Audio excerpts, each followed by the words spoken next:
উচ্চতলায় তারেক রহমানের আগমন উপলক্ষে চট্টগ্রামে এখন থেকে আনন্দের জোয়ার বইছে।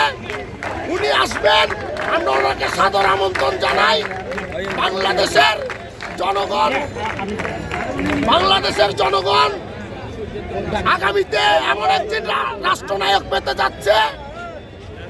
আমরা বাংলাদেশের যে 57 বছর পার হয়েও যে উন্নয়ন হয়নি, যে আমরা স্বাধীনতা পেয়েও স্বাধীনতার আসল সত্যিকার অর্থ বুঝিনি, আগামীতে আমাদের প্রাণপ্রিয় নেতা বিএনপির চেয়ারম্যান তারেক রহমান রাষ্ট্র ক্ষমতায় আসীন হলে আমরা বাংলাদেশের মানুষ আসলে স্বাধীনতার স্বাদ পেতে যাব।